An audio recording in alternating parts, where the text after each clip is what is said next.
अभी इन्होंने इंडिविजुअल सत्याग्रह स्टार्ट किया क्योंकि गांधी जी को लग रहा है यार अभी बड़ा वाला मूवमेंट स्टार्ट नहीं कर सकते हैं, लोगों में उतना जोश नहीं दिख रहा है, थोड़ा टाइम देते हैं ब्रिटिशर्स को भी कि कुछ हमारा हो सकता है, जो हम बोल रहे हैं वो मान लें। तो एक एक बंदा आएगा, वो दिल्ली की तरफ जाएगा, लोगों में अवेयरनेस फैलाएगा। ये इंडिविजुअल सत्याग्रह है, 1940 से ऑलमोस्ट 42 तक चलता रहा, 12 13 14 15 महीने चला ये।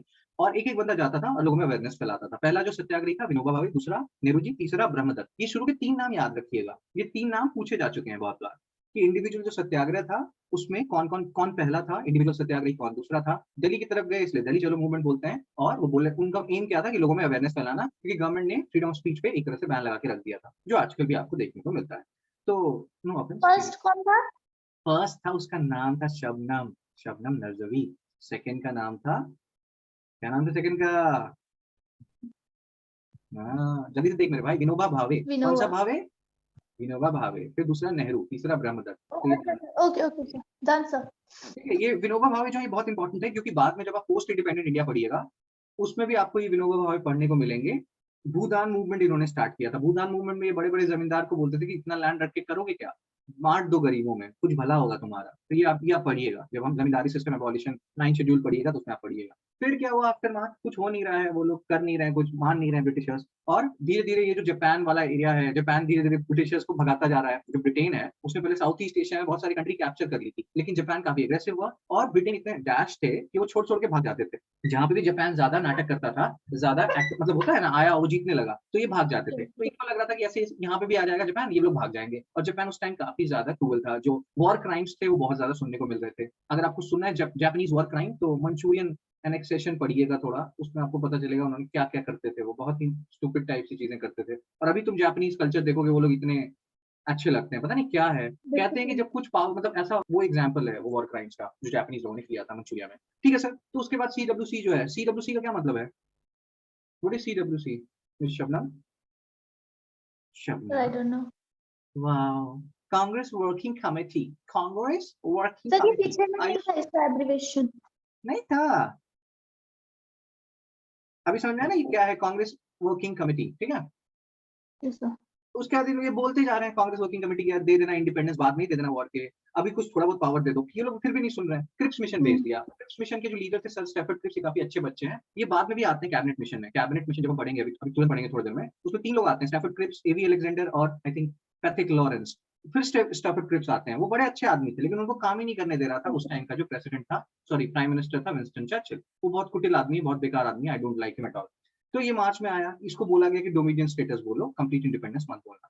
और फिर ये बोलता है कि अगर कोई स्टेट है, प्रोविंस है, वो उस कंट्री का पार्ट नहीं बनना चाहता है इंडिया का, तो वो फ्री है कि वो अलग भी रह सकता है। बहुत सारी फालतू फालतू बातें इसने की, लेकिन इसने कंप्लीट इंडिपेंडेंस की बातें नहीं की। इसने बातें क्या की? डोमिनियन स्टेटस की। ये चीज ध्यान रखिएगा, वो कह रहा है कि इंडिया एक डोमिनियन स्टेटस बनेगा, मतलब ब्रिटिश एम्पायर के अंदर ही रहेगा, हम आपको थोड़ा बहुत पावर दे देंगे। और ये सब चीजें कब होंगी? वॉर के बाद। अभी क्या होगा? अभी हाँ, अभी जो है डिफेंस जो है इंडिया का, वो ब्रिटिश हैंड्स में ही रहेगा, गवर्नर जनरल के पास ही पावर रहेगा। तो ये लोग बोल रहे हैं यार क्या बोल रहे हो तुम, ऐसे थोड़ी चलता है, ये क्या फालतू की बातें, डोमिनियन स्टेटस है, ये तो हमने अगस्त ऑफर में ही मना कर दिया था डोमिनियन स्टेटस। उसके बाद उन्होंने ये सब भी लिख दिया कि कोई भी प्रोविंस अगर नहीं ज्वाइन करना चाहता है यूनियन, तो अपना अलग कॉन्स्टिट्यूशन बना सकता है, अपने अलग यूनियन बना सकता है। तो सब बहुत गुस्सा थे। लेकिन अब कांग्रेस गुस्सा है कि ये क्या फालतू की बातें कर रहे हो, ये सब डोमिनियन स्टेटस, और बोल रहे हो कि अलग हो जाएंगे। मुस्लिम भी गुस्सा था कि यार सही से एक्सप्लिसिटली क्यों नहीं बोला कि पाकिस्तान बनेगा। हर कोई गुस्सा था। सिख वाले लोग गुस्सा थे कि यार तुम पंजाब को अलग अलग कर दोगे, तो हम ना इधर पाकिस्तान वाले साइड में मेजोरिटी में रहेंगे, ना इंडिया वाले साइड में मेजोरिटी में रहेंगे, हम दोनों एरिया में माइनॉरिटी बन जाएंगे, जो एक्चुअली में वो बन गए। तो अभी तो उनकी यही कंडीशन है ना कि वो इंडिया में भी माइनॉरिटी है और मतलब पाकिस्तान में भी माइनॉरिटी है। तो वो एकदम नहीं चाहते थे पार्टीशन हो। तो ये सारे इश्यूज थे। इस क्वेश्चन को सॉल्व कीजिए। सर सी। अरे कैसे पता है छब्बू? मैंने सर पढ़ा। क्योंकि ये क्वेश्चन मैंने 2 बार देखा था। अरे अद्भुत प्रतिभा के धनी है आप। अब ये वाला भी अभी हमने डिस्कस किया कि सबको क्या क्या गुस्सा आ रहा है, क्यों फेल हो गया क्रिप्स मिशन। ठीक है, इसको एक बार फटाफट देख लीजिएगा। फिर किस प्राइम मिनिस्टर ने भेजा था क्रिप्स मिशन को? चर्चिल। ठीक है, चर्चिल ने क्या बोला? फेमीन हो या ना हो, इंडिया जो है रैबिट्स की तरफ ब्रीड करेंगे। ये हुआ क्या था, इतने डैश आदमी थे, डैश में जो भी भरना है भर लो। 1939 से 45 के बीच में जब वॉर हो रहा इंडिया था, को हेट करते थे ना सर? नहीं बहुत प्यार करते थे, बहुत ज्यादा। इंडियंस को। हाँ, तो ये 1939 से 45 के बीच में इन्होंने डाइवर्ट कर लिया था रिसोर्सेज। खाना वाना तो वहां बनता नहीं था, फूड क्रॉप्स वहां पे सब लड़ रहे थे। तो इस टाइम इन्होंने क्या किया कि इन्होंने डाइवर्ट कर लिया रिसोर्स। डाइवर्ट कर लिया रिसोर्स मतलब यहाँ से फूड क्रॉप्स वहां भेज देते थे, यहाँ पे खूब सारा फेमीन पड़ गया, बहुत लोग मर गए। और उसमें फिर ये स्टेटमेंट देते हैं वो। और फिर यहाँ वाला जो स्टेटमेंट है उसमें ये क्या बोल रहे हैं कि ब्राह्मण लोग जो हैं ऐसे तो कभी बैठ के खाएंगे नहीं, मतलब अनटचेबल एससी लोगों के साथ, लेकिन इनको जॉन स्टुअर्ट मिल के साथ बिठा दो और वहां पे इतना बड़ा बड़ा लेक्चर देंगे ये राइट्स ऑफ मैन के ऊपर। ये एक क्रूअल ट्रुथ है, कुछ हद तक सच्चाई है इसमें, लेकिन फिर भी ये स्टूपिड है। और I don't like Winston Churchill at all. तो ठीक है, जो भी है, रीजन क्या क्या है फेलियर का फटाफट इसको देख लीजिएगा। हमने ये देखा था मुस्लिम लीग क्यों ऑब्जेक्ट कर रहा था, क्योंकि वो बोल रहा है कि आपने ढंग से क्यों नहीं बोला कि पाकिस्तान बनेगा, कि क्या फालतू के एम्बिगुअस स्टेटमेंट्स कितनी है। I don't like it. इसको बताओ।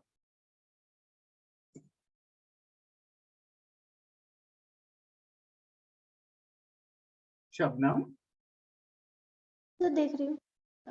Do you ever drink green tea, black T? Green tea P लेती हूँ sir. Sir only 2। Full independence नहीं था, डोमिनेंट स्टेटस था। नहीं, हाँ ओनली टू कॉन्स्टिट्यूशन बॉडी। इसका क्या आंसर है?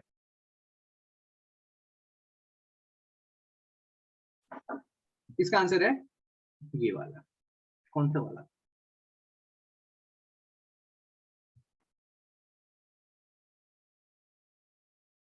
सर पीछे कीजिए ना एक बार।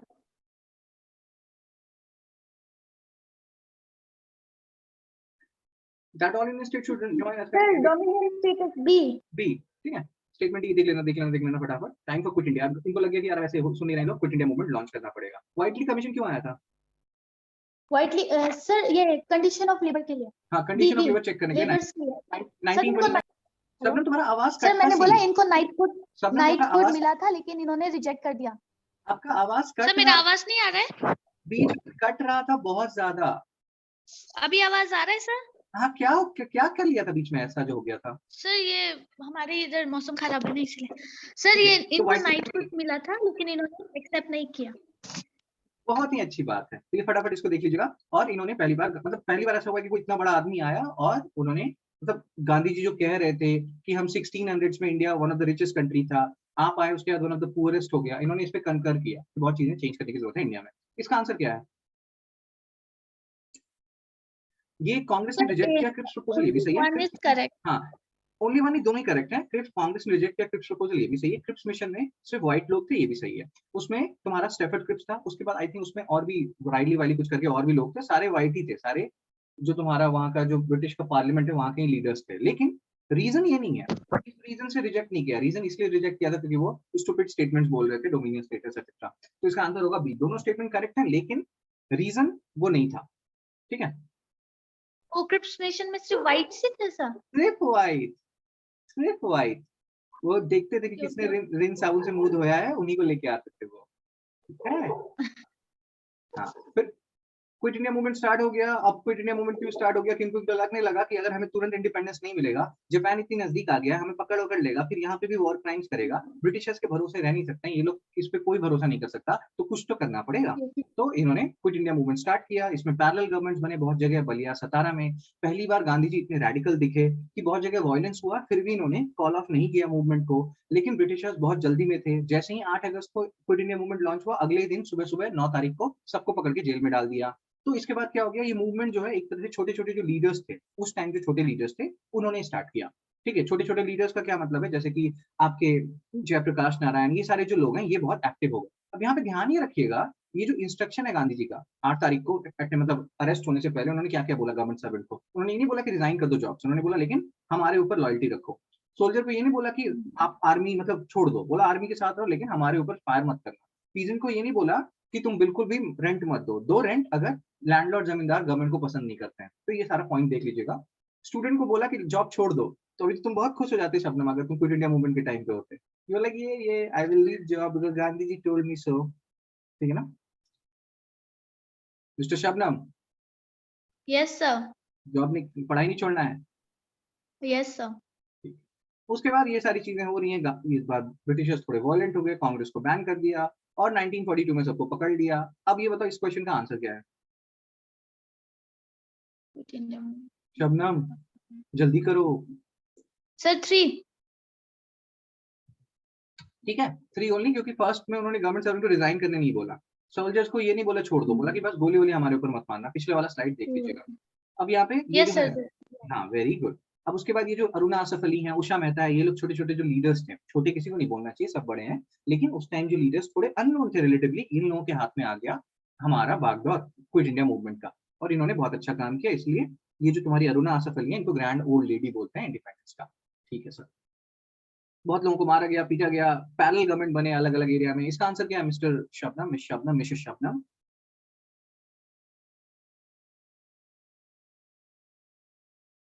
Quit India movement sir. ठीक है, उधर ही पैरेलल तो लिखा था, क्या? आंसर उधर ही था सर। अरे वाह, ये तो पता ही नहीं था। अब यहाँ पे देख मेरे भाई, पैरेलल गवर्नमेंट का क्या मतलब होता है? जैसे बोला इन्होंने बलिया तामलुक सतारा, यहाँ पैरेलल गवर्नमेंट बनाया। कुथाय हुई तसी बलिया आरा हिले बलिया हिले जिला हिलेला sir Ballia UP. UP. Where is Satara? Maharashtra. Where is Tamluk? West Bengal. ठीक है, तामलुक का पहले नाम था ताम्रलिप्ति। ये बहुत ही फेमस एंशियंट ट्रेड मतलब पोर्ट सेंटर है, ट्रेड सेंटर है। आप आगे भी देखेंगे इसके बारे में। तो यहाँ पे इन्होंने पैरेलल गवर्नमेंट का क्या मतलब हुआ कि ब्रिटिशर्स को भगा दिया, अपना गवर्नमेंट स्टैब्लिश कर लिया कुछ टेम्पररी पीरियड के लिए, जैसे नाना पाटिल ने किया था सतारा में। Do you know Nana Patil mister Shabnam, miss Shabnam, mister Shabnam? No sir. Very good, me neither. Quit India movement क्यों लॉन्च हुआ था? इन रिस्पॉन्स टू क्रिप्स हाँ प्रपोजल। पॉलिटिकल पार्टीज का क्या रिएक्शन है क्विट इंडिया का? अब इसमें लिखा है कि मुस्लिम लीग ने सपोर्ट नहीं किया। ऑब्वियस है, क्योंकि वो कांग्रेस को इतना ज्यादा बेइंतहा प्यार करते हैं। पहले ये बताओ कि कम्युनिस्ट पार्टी ने क्यों नहीं मतलब क्यों बोल रहे थे क्विट इंडिया मूवमेंट अच्छी बात नहीं है, नहीं होना चाहिए सब? व्हाई? व्हाई कोई तसी? क्योंकि वो हमेशा इंटरनेशनली डेवलपमेंट को बिलीव क्योंकि करते मेरे थे भाई तो कम्युनिस्ट इसलिए। पार्टी है, ये कम्युनिज्म को फॉलो करता है। रशिया जो था वो यस कम्युनिस्ट सर। स्टेट था, और रशिया उस टाइम वॉर लड़ रहा था, तो वो क्यों चाहेंगे कि वॉर को हम सपोर्ट ना करें? वो तो ऑब्वियसली रशिया को सपोर्ट करेंगे ना। Yes sir. हाँ, तो ये सारी चीजें चल रही हैं। ये इसका आंसर क्या है मिस शबनम? जल्दी बोलता Asha. Shabnam do you know Bengali? Sir समझ आता है तो मैं जो बोलता हूँ सर। ए मैं जो बोलता हूँ वो भी समझ में आता है, वो भी बंगाली? Yes sir. अरे वाह, चलिए। तो ये वॉयलेंट मूवमेंट था, इसमें वॉयलेंस हुआ था। प्रोविजन अब हो क्या रहा है? इशू ये हो रहा है कि अब सब देख रहे हैं कि सब बातें एकदम खराब होती जा रही हैं। क्विट इंडिया मूवमेंट में लोग एकदम जोश में हैं, लेकिन फ्रीडम मिल नहीं रहा है। फ्रीडम तभी मिलेगा जब कांग्रेस और मुस्लिम लीग एक दूसरे से प्यार करेंगे। प्यार ना करें तो एटलीस्ट बात तो करें। तो उसमें क्या किया गया, जो सी राजगोपालाचारी सर थे, जिनके बारे में हमने सॉल्ट जो 1930 सॉल्ट लॉ था, सिविल डिसोबीडियंस, तब भी पढ़ा था, वेदारण्यम सॉल्ट लॉ इन्होंने ब्रेक किया था, एक्सेट्रा एक्सेट्रा। तो ये बहुत प्रिय थे गांधी जी के। इनको गांधी जी बोलते थे ये कीपर है माय कंसाइंस के, मतलब मैं जो बोलता हूँ, मैं जो चाहता हूँ वो ये करता है। ऐसा सब कोई चाहता है अपने लाइफ में कि कोई ऐसा बंदा या बंदी मिले जो वो बोले वो करे। तो ऐसा बंदा या बंदी गांधी जी के लिए था C Rajagopalachari, keeper of my conscience. तो इनको बोला गांधी जी ने किया कुछ करो तुम, तो इन्होंने सीआर फॉर्मूला निकाला। सीआर मतलब सी राजगोपालाचारी फॉर्मूला, जिसको राजा जी भी बोलते हैं क्योंकि उनका नाम था राजा जी, उनको राजा जी भी बोला जाता था। उसमें उन्होंने बोला एक टैकेट एक्सेप्टेंस है। टैकेट एक्सेप्टेंस का क्या मतलब है कि वो पहली बार ऐसा लगता है कि कांग्रेस एक्सेप्ट कर रहा है कि पार्टीशन होगा, तो बोलते हैं कि यार अभी कुछ डिसाइड नहीं करते, अभी हम लोग दोनों मिलकर गवर्नमेंट बनाते हैं, इंटरिम गवर्नमेंट बनाते हैं, और गवर्नमेंट को प्रेशराइज करते हैं कि इंटरिम गवर्नमेंट बनाएंगे दोनों मिलके। जब ये वॉर खत्म हो जाएगा ना, उसके बाद एक प्लेबिसाइड करवा देंगे उन सब एरियाज में जहां मुस्लिम मेजोरिटी है। उन सारे एरियाज में प्लेबिसाइड करवा देंगे, लोग को डिसाइड करने दो कि वो पार्टीशन चाहते हैं कि नहीं। अगर पार्टीशन चाहते भी हैं, तभी क्या होगा कि डिफेंस कम्युनिकेशन एक्सेट्रा जो है हम लोग मिलके करेंगे। उसके लिए अलग से दो गवर्नमेंट नहीं बनाएंगे, डिफेंस उफेंस एक ही गवर्नमेंट के अंदर होगा, बाकी सारे पावर्स अलग कर देंगे। तो ये सब कुछ था सीआर फॉर्मूला में, सी राजा जी फॉर्मूला में या राजा जी फॉर्मूला में। लेकिन जिन्ना को ये सब पसंद नहीं आया। ये पढ़ा है mister Shabnam, miss Shabnam, missus Shabnam? No sir, मैंने आगे नहीं पढ़ा कहाँ तक पढ़ा था? सर, इसके पीछे तक। इसको जरा से देख लो तो, मेजर प्रोविजन। आपके पास 4 सेकंड है।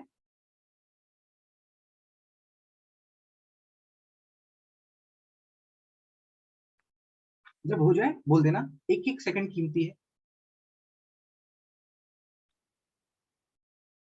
सर वैसे ये प्लेबिसाइड का मतलब क्या है? इसका मतलब direct plebiscite, vote. Direct vote. लोगों को बुलाओ, वोटिंग करवाओ, क्या चाहते हैं वो। अगर 50% से ज्यादा लोग बोलते हैं कि चाहिए पार्टीशन, तो दो पार्टीशन। लेकिन जिन्ना क्या बोलता है कि ऐसा प्लेबिसाइड सबको बुला के मत करो, सिर्फ मुस्लिम लोगों को बुलाओ, और मुस्लिम लोगों को बोलो प्लेबिसाइड करने के लिए, वोट करने के लिए। सारे लोग नहीं करेंगे वोट। समझा रहा है? अगर पार्टीशन होगा भी तब भी डिफेंस कम्युनिकेशन ये हम लोग मिलके करेंगे। इसके लिए अलग से कुछ दो गवर्नमेंट बनाने की जरूरत नहीं है। तो जिन्ना बोला ये सब फालतू की बातें मेरे को नहीं पसंद है। दो गवर्नमेंट बनेगा, पाकिस्तान बनेगा तो बनेगा। देखो जिन्ना ने क्या बोला है Shabnam. Do you like Jinnah Shabnam? Is Jinnah your idol? No sir. हाँ,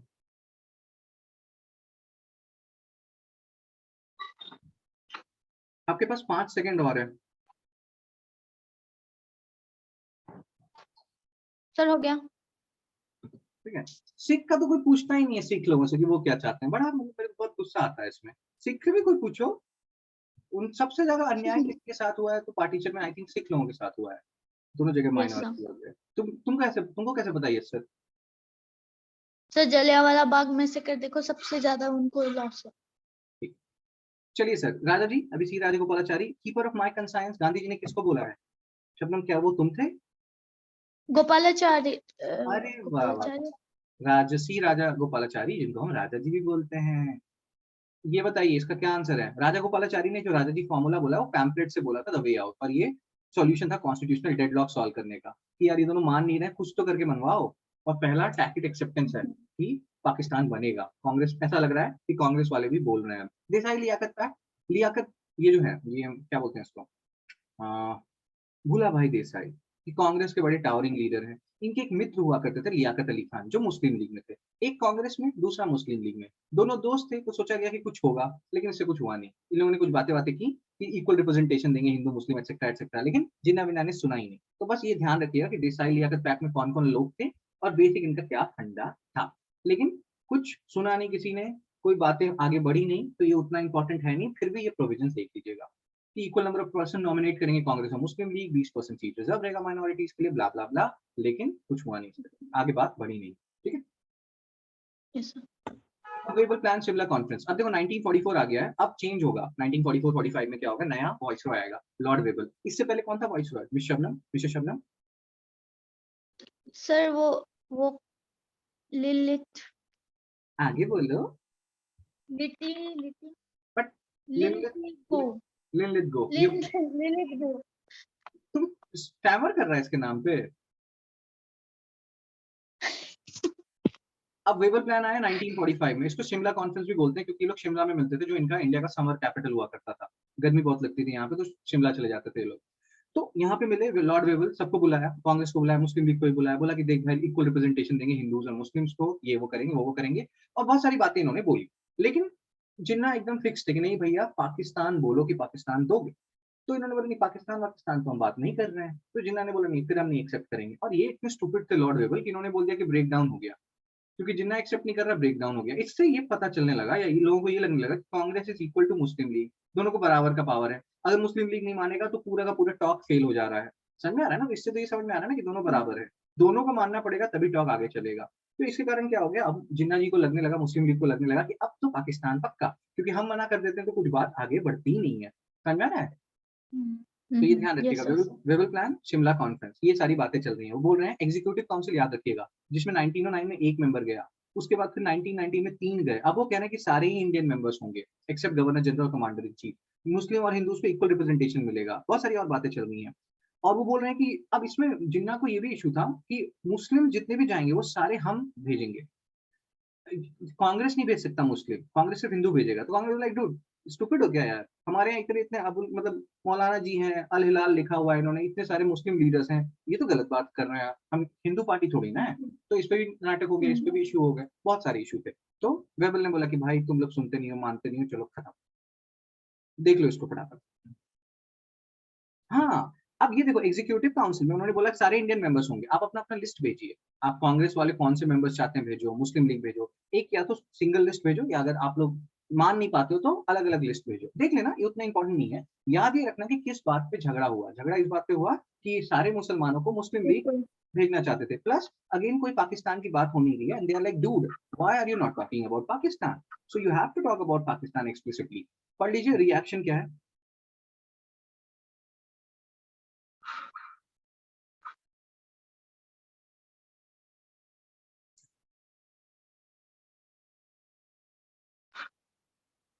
हो गया सर। फटाक से पढ़ लीजिए, आपके पास 5 सेकंड है।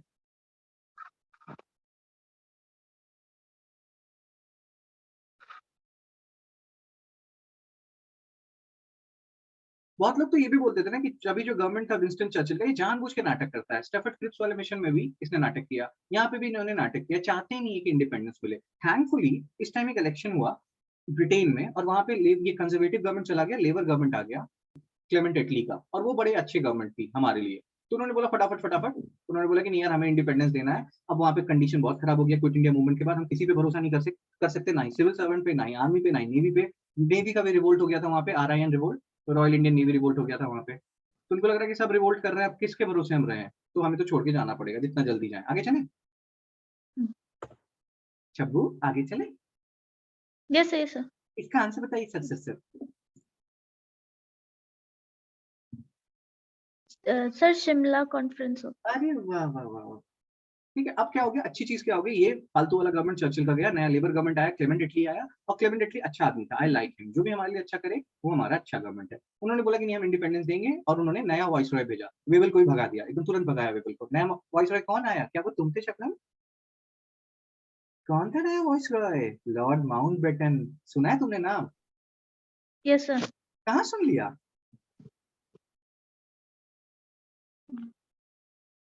कहाँ सुना शबनम? जल्दी जल्दी बोलो, उतना टाइम भी नहीं है आजकल जोक मारने का भी, 5 सेकंड है, जल्दी से आंसर बताओ। इसका according to number of Hindu. इसका नहीं, लॉर्ड माउंटबेटन का नाम कहाँ सुना? सर हिस्ट्री में। वाह ऑसम, आप सॉल्व करो।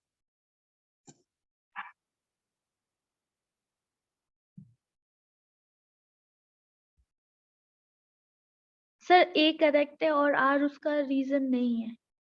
अरे वाह वाह वाह, उनको मतलब इनका पार्टीशन वो अवॉइड होगा नहीं होगा, they are not concern with that at all. उनका बेसिक ये स्टेटमेंट नहीं है, रीजन है ही नहीं, कहीं ने पढ़ा ही नहीं, किसी किताब में लिखा ही नहीं है, तो वो तो फॉल्स है। तो फर्स्ट ट्रू है, सेकंड थर्ड मतलब जो आर है वो फॉल्स है। आगे चलते हैं सर, सुभाष चंद्र बोस के बारे में हमने बहुत चीजें पढ़ी हैं। देखो ये अलग से क्यों सुभाष चंद्र बोस के बारे में चीजें लिखी हैं, क्योंकि कुछ क्वेश्चन आता है कि स्वराज किस न्यूज़पेपर में कौन लिखता था? सुभाष चंद्र बोस। उन्होंने एक किताब लिखी थी इंडियन स्ट्रगल, ये भी याद रखिएगा, जब यस सर। 1920 से 42 तक लिखा। उसके 42 के बाद वो काफी बिजी हो गए थे वहाँ पे सिंगापुर में उनकी इंडियन नेशनल आर्मी को रीऑर्गेनाइज करने में। तो ये सब चीजें आपको ध्यान रखना है कि इंडियन स्ट्रगल किसने लिखा था? बोस सर ने लिखा था। फिर बोस सर ने क्या क्या किया, जय हिंद जो टाइटल है, जो ये है इन्होंने कॉइन किया, एक्सेट्रा एक्सेट्रा। गांधी जी से डिफरेंस हुआ, इस पे हमने काफी डिस्कशन किया है। कीता सी कि नहीं कीता सी? Yes sir. कीता सी। उसके बाद जर्मनी चले गए, वहां पे इंडियन लीगन बनाया इन्होंने, ये भी हम जब 67 बीपीएससी का पेपर देख रहे थे तब डिस्कस किया था। लेकिन उसके बाद वहां पे ज्यादा कुछ देखने को नहीं मिला, फायदा नहीं हुआ, तो फिर वो जापान की तरफ जाने लगे, और फिर आए जापान होते हुए सिंगापुर विंगापुर आए। ये वाला क्वेश्चन हमने किया था, इंडियन लीगन किसने रेस किया है? सर सुभाष चंद्र बोस। ये क्वेश्चन हमने किया था कि नहीं किया था मिस्टर शबनम, मिस शबनम? जब 67 बीपीएससी का पेपर हम डिस्कस कर रहे थे, वो क्लास यस किया था, यस सर। Yes sir. तो उसमें हमने डिस्कस किया था। Yes sir. झूठ बोलता है, तुम भूल गया, तुमको याद नहीं है, तुम जाके रिवाइज करना पीछे वाले वीडियोस। ठीक है, फिर इंडिया लीगन इन्होंने सर की। किया था। अरे वाह वाह वाह। अब मेरे भाई, इंडियन नेशनल आर्मी जो है, बहुत लोगों को लगता है कि इंडियन नेशनल आर्मी फाउंड किया है या बनाया है बोस सर ने, दैट इज रॉन्ग। ये पहले से नो बना हुआ सर। था, मोहन सिंह ने बनाया था, इन्होंने बस उसको ढंग से रीऑर्गेनाइज कर दिया। समझ में आ रहा है? Yes sir. So do remember, he is not the founder. That thing was already there, but he reorganized it. He gave it a new life, a new meaning. ठीक है, और फिर यहाँ पे यस उन्होंने sir. Give me blood and I shell give you freedom. अब Indian national army में जो लोग थे वो कौन थे? तो इसको जैसे जनरली होता क्या है कि ब्रिटेन के बहुत सारे, ब्रिटेन ने इंडिया के लोगों को मतलब रखा हुआ था अपने पास आर्मी में। ये लोग लड़ने गए मान लो उधर साउथ ईस्ट एशिया में, वहां पे पकड़ लिया जापान ने, तो ये बन गया पीओडब्ल्यू। पीओडब्ल्यू क्या होता है? Prisoner of war. तो ऐसे जो पहले ब्रिटेन के मतलब ब्रिटेन आर्मी में थे, इंडियन थे, उनको पकड़ के प्रिजनर ऑफ वॉर बना लिया था जापान वालों ने। उसमें से ही मैक्सिमम लोग इंडियन नेशनल आर्मी में आ गए। तो बाद में क्या हुआ, ये लोग यस फाइट कर रहे हैं सुभाष चंद्र बोस के साथ, लेकिन जब ब्रिटिशर्स ने इनको पकड़ा तो इनको वॉर क्राइम के केस में इनके ऊपर ट्रायल लगाया। ठीक है ना, INA ट्रायल बोलते हैं।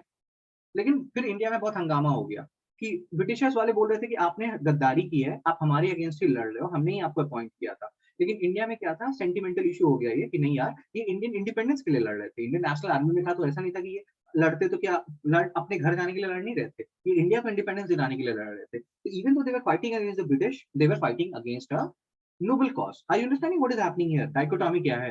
ब्रिटिशर्स इनके ऊपर ट्रायल लगा रहे थे बिकॉज इनको अपॉइंट किया और ये इन्हीं के अगेंस्ट लड़ रहे हैं। इंडियन खुश थे कि हाँ इनके अगेंस्ट लड़ना चाहिए because they were part of Indian national army. तो ये भी आपको आगे समझ में आएगा मैं क्या कहना चाह रहा हूँ। आईएनए ने सपोर्ट किया जापानीज आर्मी को, जापानीज आर्मी ब्रिटेन का दुश्मन है, और बोस सर क्या बिलीव करते थे कि enemy of enemy is my friend.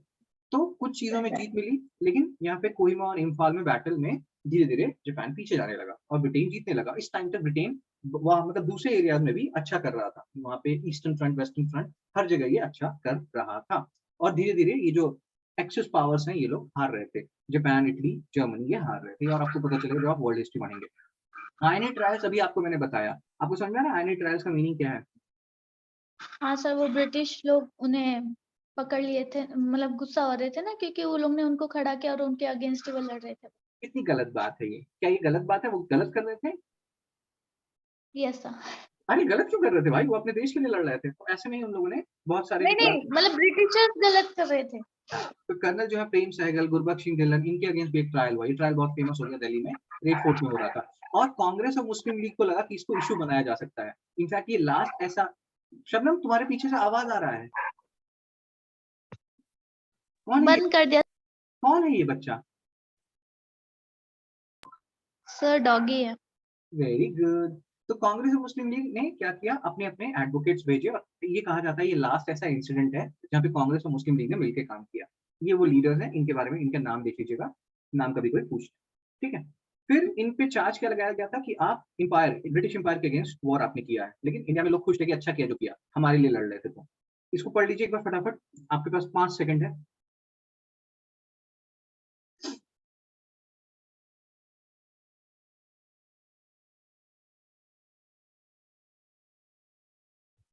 आगे चले, आगे चले, आगे चले, आगे चले, आगे चले। Yes sir. ठीक है, तो सब जगह से कुछ कांग्रेस के एडवोकेट्स आए, बहुत सारे, क्योंकि आपने पहले भी पढ़ा था कि जो लीडर्स थे ऐसा थोड़ी थे कि ये एकदम बहुत गरीब फैमिली से थे, बहुत गरीब फैमिली से भी थे लोग, लेकिन बहुत अच्छे अच्छे एफिलिएंट एडवोकेट्स भी थे जो कांग्रेस के पार्ट थे, मुस्लिम लीग के पार्ट थे, तो इन्होंने लड़ा उनके अगेंस्ट। तो ये 3 अपसर्ज हुए 1945-46 में, जिसके बाद ब्रिटिशर्स को लग गया कि भाई अब कुछ नहीं रखा है इंडिया में, अब हमें जाना ही होगा। अपसर्ज का मतलब क्या होता है मिस शबनम? क्या अभी तुम्हारे चक्कर में रहूंगा, मैं पढ़ा नहीं पाऊंगा, मैं फटाफट बता देता हूँ, सारा कुछ बता दूं? Yes sir. Yes sir. सही में यस सर बोलता है। अब सर्च का मतलब होता है any kind of revolt, any kind of revolt on a, मतलब रिवोल्ट मतलब ऐसा नहीं violent revolt, revolt on a small scale, protest on a big scale, revolt on a small scale, protest on a big scale. समझ में आ रहा है अब search क्या है? तो लोग मतलब बहुत सारे स्टूडेंट ने उन्होंने प्रोटेस्ट किया, मतलब लेट्स से ब्रिटेन के अगेंस्ट या ब्रिटिश गवर्नमेंट के अगेंस्ट। फिर वहां के जो लोकल पब्लिक थी उन्होंने सपोर्ट किया, तो इसको सप्रेस कर दिया गया स्टूडेंट्स के रिवोल्ट को या लोकल पीपल के रिवोल्ट को। फिर लोकल पीपल और ज्वाइन करके उन्होंने बोला नहीं अच्छा किया था, फिर ऑल ओवर इंडिया से लोग ज्वाइन कर गए कि नहीं आपने अच्छा किया था, तो इसको बोलते हैं अपसर्च। 3 अपसर्च हुए। आईएनए ट्रायल जो हो रहा था इंडियन नेशनल आर्मी का, इसमें पहला अपसर्च हुआ नवंबर में 45 में, फिर 3 महीने के बाद एक और आईएनए ऑफिसर थे, 9 मिनट बचे हमारे पास, फटाफट करते हैं शबनम, इनके ऊपर हुआ अपसर्च, और फिर फाइनली ये रॉयल इंडियन नेवी वाला अपसर्च। अपसर्च मतलब रॉयल इंडियन नेवी जो था, ऑब्वियसली ये ब्रिटिश नेवी था, इसको एचएमआईएस भी बोलते हैं। एचएमआईएस का क्या मतलब होता है? His majesty Indian ship. इन्होंने रिवोल्ट कर दिया, इनको अच्छा खाना नहीं मिलता था, प्रमोशन नहीं होता था, और ये सब एक कल्मिनेशन था, सबको दिख रहा था कि अब ब्रिटेन को जाना ही है, तो कुछ ना कुछ करके इनको भगाओ। और ये रिवोल्ट जब एक के बाद एक होने लगे, अब सर्जेस जब होने लगे, तो ब्रिटेन को लगा कि नहीं भैया अब जाना पड़ेगा। तो एचएमआईएस इसका फुल फॉर्म क्या है?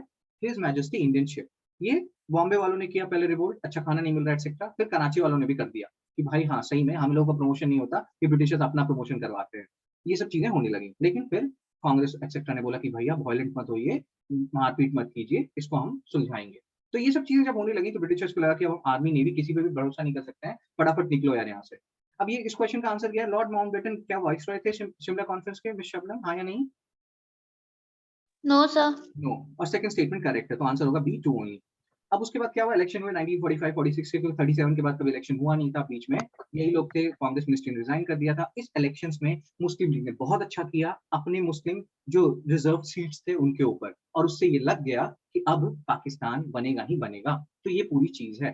कांग्रेस ने भी अच्छा किया, नॉन मुस्लिम सीट्स पे इनको 93% 92% के अराउंड वोट्स मिले, लेकिन मुस्लिम लीग का जो सक्सेस था वो ज्यादा नोटेबल था, क्योंकि ये देखना था अगर वो सक्सेसफुल होते हैं दैट मीन्स लोग भी अब उनको सपोर्ट कर रहे हैं। तो उन्होंने 30 रिजर्व कॉन्स्टिट्यूएंसी जो सेंटर में थी वो सारे के सारे जीत लिए, तो इससे दिख रहा था कि नहीं मुसलमान इनको सपोर्ट कर रहे हैं, और अब चांसेस बहुत हाई हैं कि पाकिस्तान बनेगा ही बनेगा। ठीक है सर, आगे चलते हैं। Yes sir.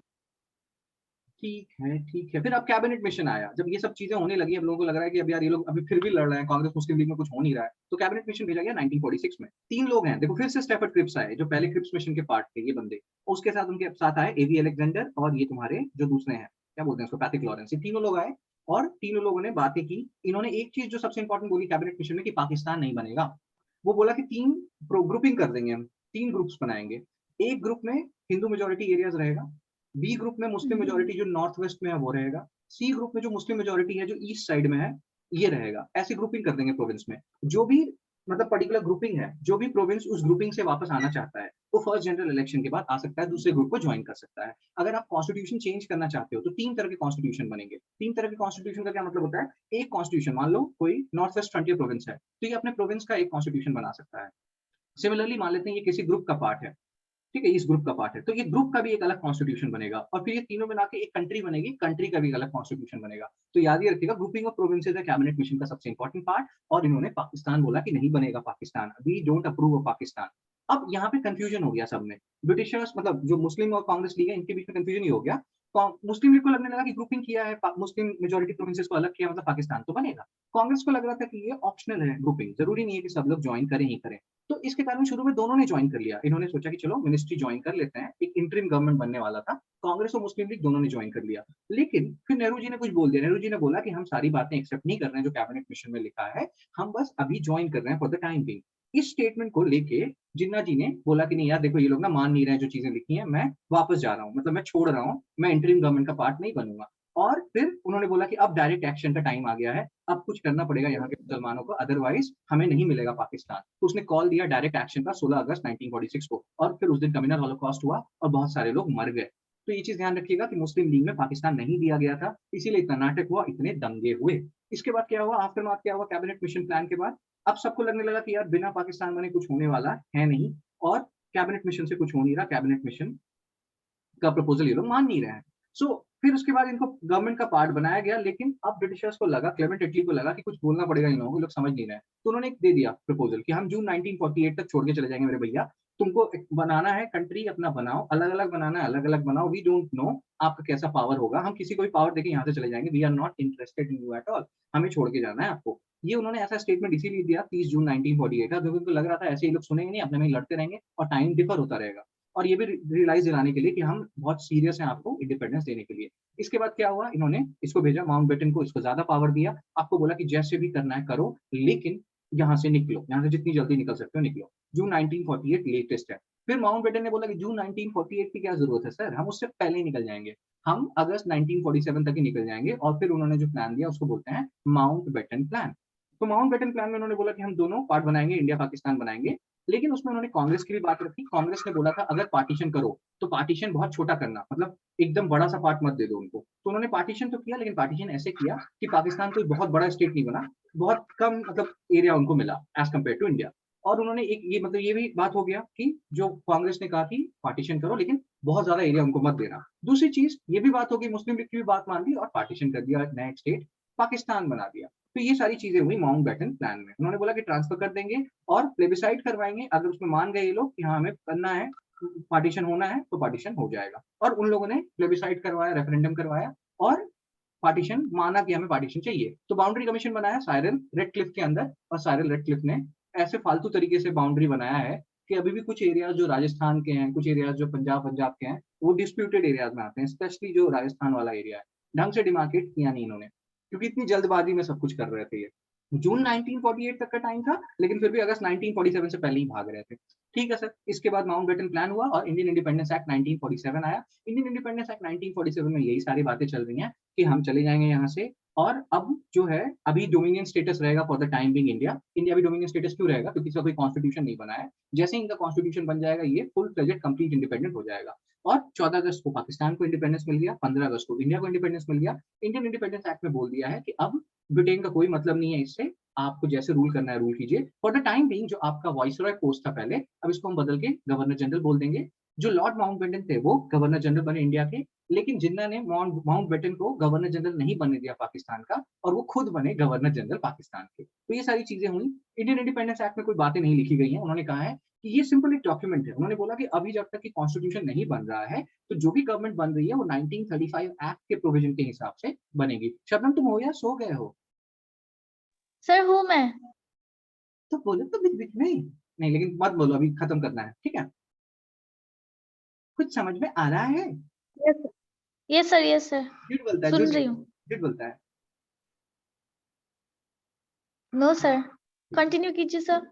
हाँ, तो बस अब खत्म हो गया, अब कुछ कंटिन्यू करने के लिए है नहीं। तो ये सारी बातें हुई, दो डोमिनियन बन गए। उन्होंने बोला कि जब तक कि अभी कॉन्स्टिट्यूशन नहीं बनता है, आप 1935 एक्ट को यूज करके लॉज बनाइए। और फिर जब आपका कॉन्स्टिट्यूशन बन जाएगा तो उस कॉन्स्टिट्यूशन को यूज कीजिएगा। इसीलिए भी हमारा जो कॉन्स्टिट्यूशन है उसमें ऑलमोस्ट 50% जो प्रोविजन है वो 1935 एक्ट के हैं।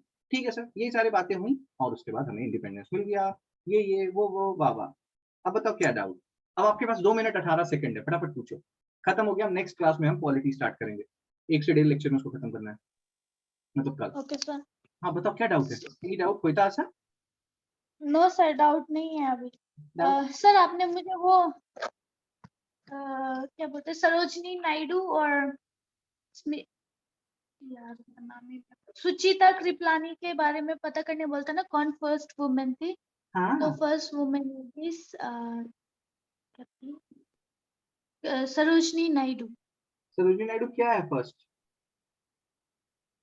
First president. बट गवर्नर था और सीएम था, प्रेसिडेंट कहाँ से आया? Oh governor, sorry, governor sir. Governor. और सुचेता कृपलानी क्या है सर? सर वो तो अब तो वो क्या? तो president- फिर से पढ़ना उसको, फिर से करना उसको, ठीक है? सर एनवायरनमेंट, एनवायरनमेंट नहीं करेंगे? इन्वायरमेंट भी करेंगे, इन्वायरमेंट भी करना है हमें, लेकिन पहले एक बार पॉलिटी कर लेते हैं। पॉलिटी और हिस्ट्री बहुत लिंक्ड है, तो एक बार तुम हिस्ट्री करके पॉलिटी कर लोगे ना तो वो कवर हो जाता है फटाफट फटाफट। सारा कुछ लिंक्ड रहता है ना, जल्दी जल्दी हो जाता है कवर, तो इसीलिए okay sir. History okay polity sir. Economy फटाफट करते हैं, उसके बाद ज्योग्राफी इन्वायरमेंट साथ में करेंगे, दोनों लिंक्ड है। उसके बाद फिर एसएनटी करेंगे, ठीक है? Okay sir. चलो बाय बाय, फिर कल मिलते हैं बेटा। Okay, thank you sir.